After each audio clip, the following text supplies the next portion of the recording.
object-oriented program be clear to you, right? It's very important. Okay, so this is one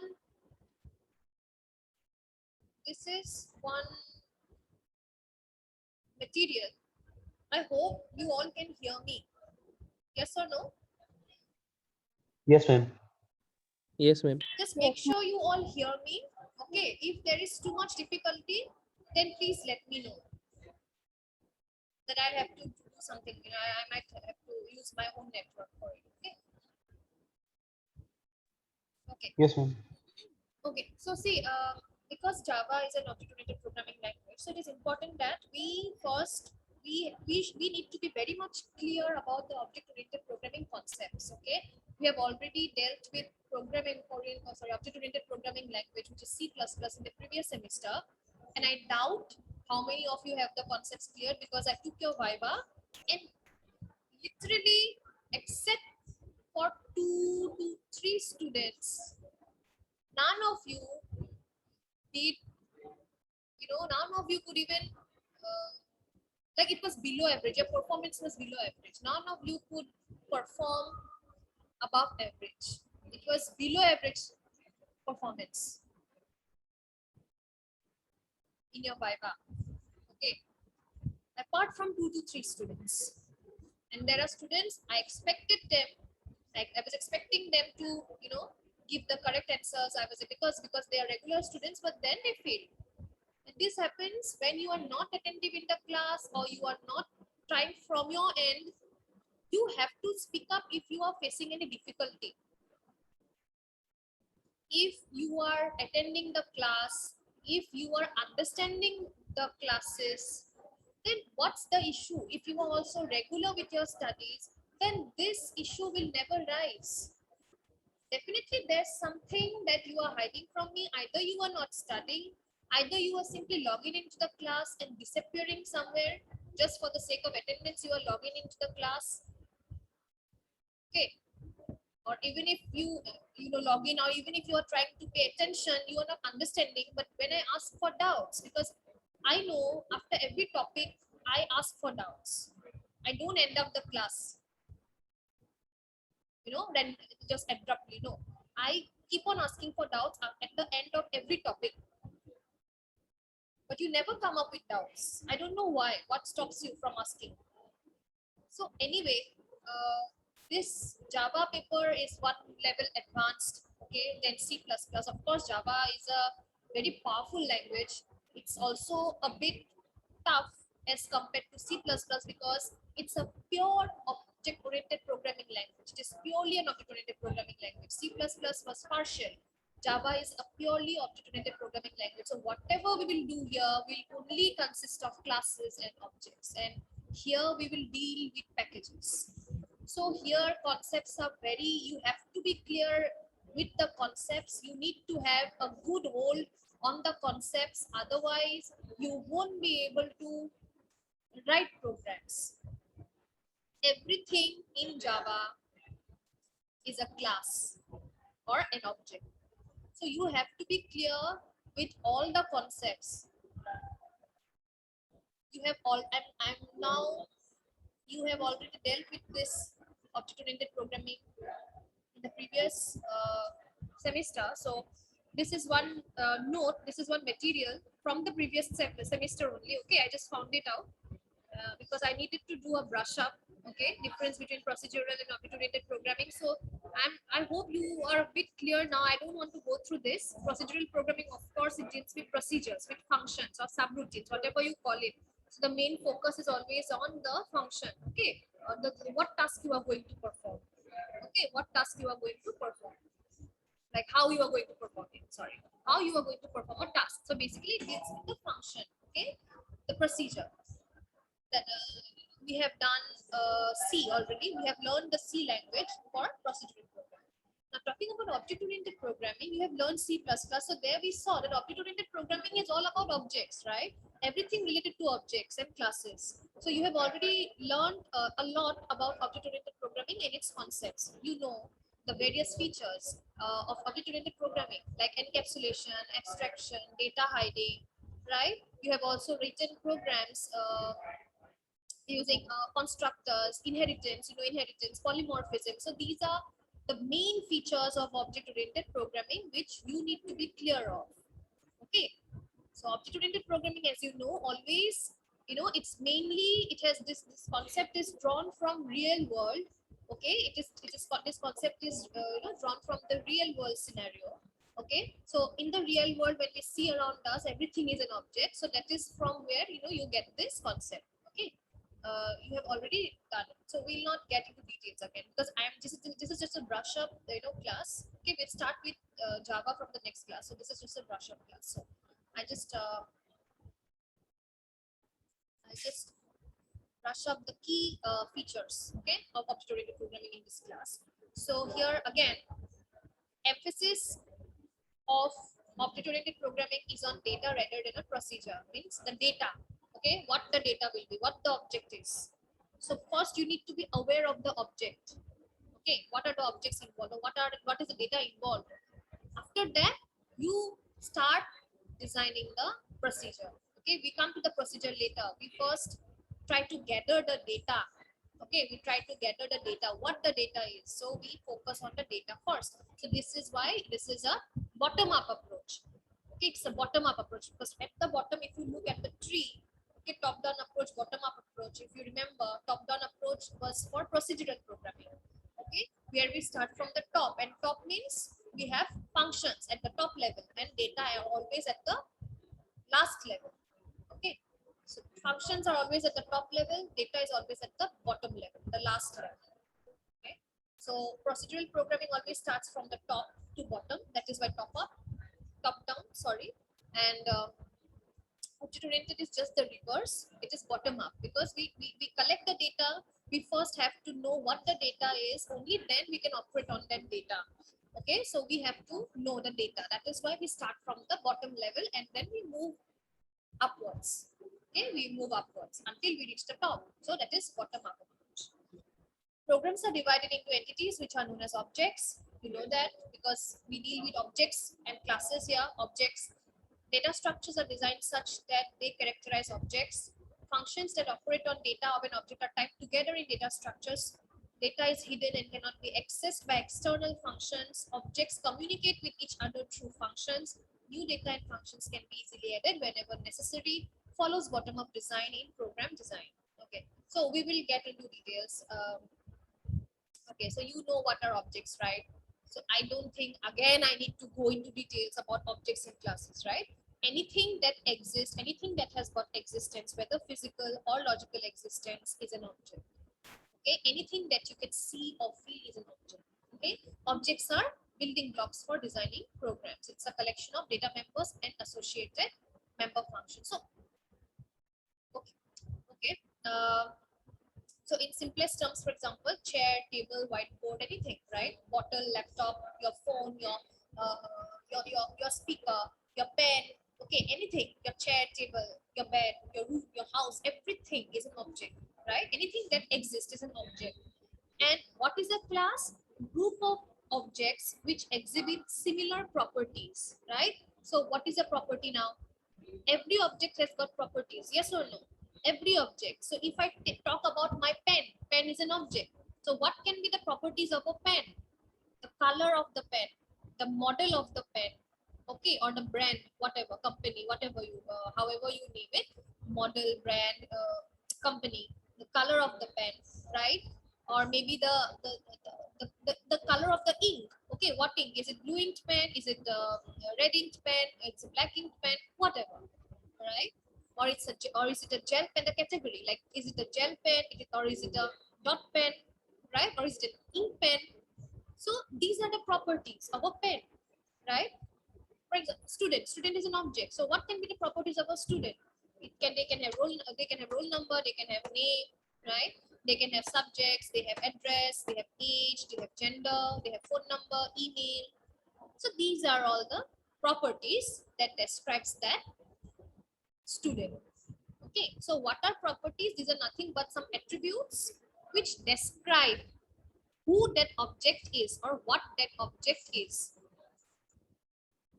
Okay, so For student object, I have a name. For pen object also, I have a name. For example, just imagine, okay, there's a student object and then there's a pen object. Okay, for student, I have a name. For pen also, I have a name. Suppose name of the pen is, say, Cello Max Writer. Okay, name of the pen is Cello Max Writer. And for the student also, I have a name, say Arnav. Clear? Now, when I say name, okay, when I just say name is Arnav. So what will you understand from it? You will understand, okay, we have two objects here. One is a student object, one is a pen object. But ma'am has, said Arnav. So what is Arnav? Arnav is a name.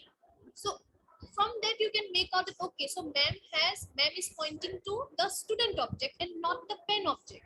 Okay, so this name, that is Arnav, it describes the student. It will help you identify what I'm talking about, which object I'm talking about, whether it's the student object or whether it's the pen object. Okay, so this is what properties or attributes do. They help us identify objects. They help us, okay, identify the objects. Okay. Now, talking about objects, let me elaborate it a bit more. For example, again, this is one doc file which I used in the previous semester also to explain the concept of classes and objects, if you remember. So again, let's come to this. We have a book object here. Okay, this is a book object. Okay, book 1. Inside which we have some properties like ID, name, price, author, and publisher. So what they do is, these are some variables, right? So properties are nothing but variables which contain data. Okay, so every object contains data. Yes or no? So ID, name, price, author, publisher, so these all contain some data. Okay, these are variables which are inside this object. So every object contains data in forms of variable, right? Now the thing is, how are you going to insert data into this variables? Yes or no? Yes. Every object consists of Yes, data. ma'am. Yes, every object consists of some data. This is a book object. This also will have some data inside. But where will the data be stored? Inside variables, right? We have some variables or properties. We call them as properties or attributes, but in general, these are nothing but these are variables which will hold some value, which will hold some data, right? So ID will store some data, name will have some data inside, price will have a data, author will have a data, publisher will have a data for this book object. But how are you going to store this data inside this book object? So objects not only consist of properties, but they also need the help of some methods or functions using which they can, insert values into the data, or these functions not only insert values into the data, okay, they can also retrieve values which are stored here. Retrieve means access the value which are stored here. And who will use this function? This function is, these functions or methods are basically, these are not stored inside the object. Okay, these are not stored inside the object, but these are actually, they act as an interface between the external world and the object. Just try to understand that. Okay, see, you have already learned all this. You have already learned all these concepts. You have already written programs using properties and methods. You have written a lot of programs. Still, I am trying to clear the concept again so that this time at least you don't face an issue again. Okay, that is why every every object contains some data inside. And data are, where are the data stored? Data are stored inside variables. But data needs to be provided. You have to store the data inside. So how can you store the data inside? You need some ways. You need some ways using which you can store the data inside the object. And what are those ways? Those ways are nothing but the methods or the functions. Okay, so these are the interfaces which helps the exterior world, the external world, to interact with the object. And what is, when I say external world, what do you understand by the external world? External world means the user. Okay, the user. I am the user. So when you are writing a program, suppose you are writing a program, you want to construct, okay, you want to construct a book object, and then you want to provide the name, ID, price, author name, and publisher name. You want to give data to this object. How can you do it? You are the user. You are from the external world. How can you insert values inside this variable? Of course, with the help of some methods, with the help of some functions. So these are those functions. These are the methods. So this is why we need methods also with the properties in an object, because objects contain only objects contain only data. That means properties. But to interact, to be able to interact with the external world, the object needs the methods.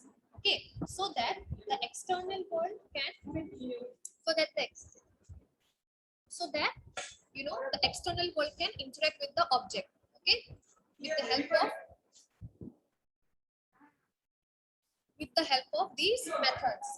Okay, so here in this example, okay, we have set data, get data, update price. So these are some methods or functions. Okay, so what will the set data do? So the set data, or the user, what will he or she do using this set data? So these are acting as the interface. Okay, so using these methods, we will insert values into this variables, into this property, set data, get data. Using this method, we will try to retrieve the value which is already stored in these variables. Clear?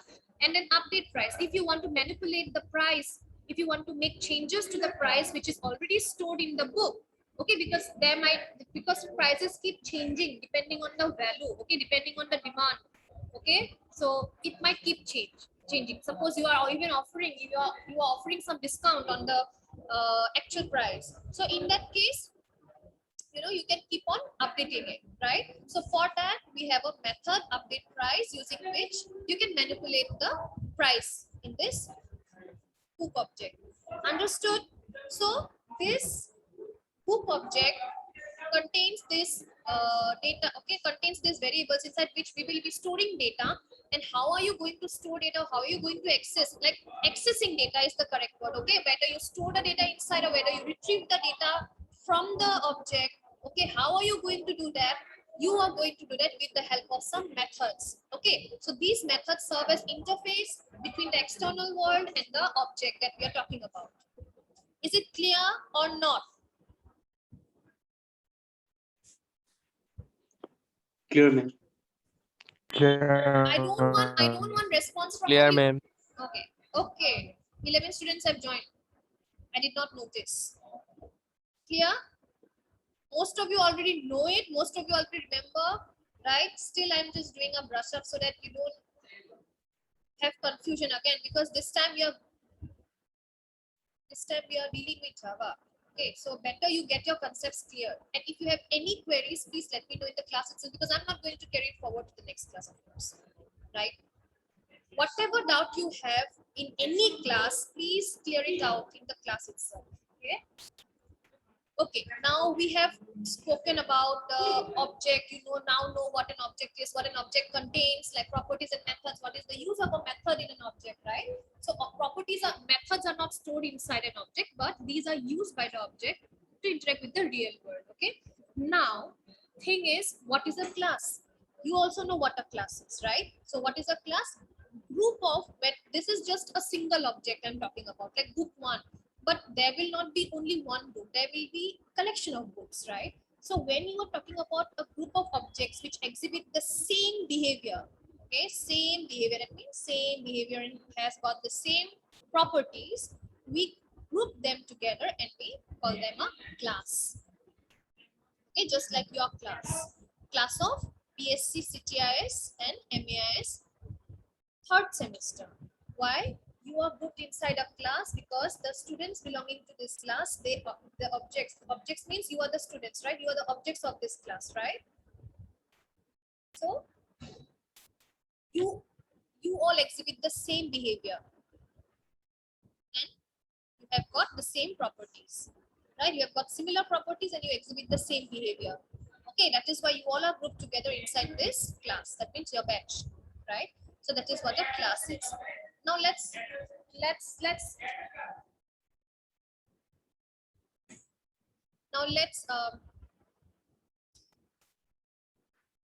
let's talk about the important features, like starting with data encapsulation. So can you tell me what data encapsulation is? Anyone?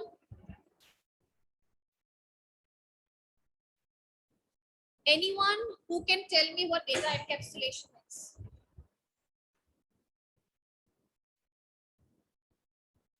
You want me to call out names, or you will voluntarily answer? Saranga, Yes, ma'am. what is data encapsulation? Definition is given here. I don't want the book definition. Okay, you can explain it in your own words. Okay, I have a picture for you. I have a diagram for you actually here. So can you please explain what is encapsulation?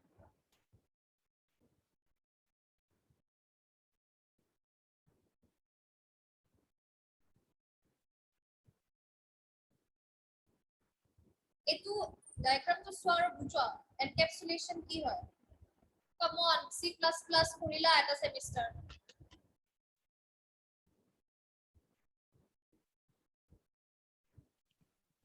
মেম এনকেপসুলেশ্যন মানে যোনখিনি data member আছে আৰু data function member function আছে।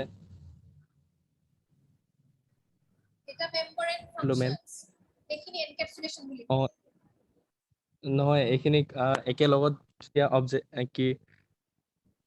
অবজেক্টত ৰখা হয়। not object. Okay, see. Okay, see. This is an object. This object has got some properties, okay, in which they contain some data. Okay, we store some data in these properties, right? And how is this going, how is the external world going to interact with this object? Like, how are you going to insert values inside this object, or how are you going to access the values that is stored inside this object? Via some methods, right? Via these methods. So methods are not stored inside objects. Method is a medium using which the external world can interact with the object. Okay, now methods are actually associated with objects. Okay, methods are associated with objects. They are not stored in objects. Please be clear about it. Okay, if objects contained methods, then these methods would have been placed here inside. Have I given this methods inside this object? No, they are acting as an interface between, it's a medium, right, between the external world and the object. So because, as you know, that every object contains some data and they have some associated methods, right, so that the external world can interact with that object, right? What we do is, and you know that you know what a class is, right? So what we do is, inside the class, depending on how many number of objects belongs to that class, okay, you know that all the objects belonging to the class will exhibit the same behavior and will have the similar properties. Okay, they will have the similar properties and same behavior, right? Same behavior means the methods will be same for all the objects and the properties will be same for all the objects, right? So all the objects which will have the same properties and behavior, what we do is we group together them inside the class. For example, this library class, it's given here already. This is the library class. So book 1, book 2, book 3, these are nothing but these are objects of this library class. And what have we done is we have placed all these properties. Okay, these properties are common inside all these book objects. We have placed it inside this class 1. And also the methods, these 3 methods which you can see are common to these 3 objects. Okay, oh maka course disconnect মানে ঘুমাই যা, আমার গমে নাই বাবা বুকি কি আছো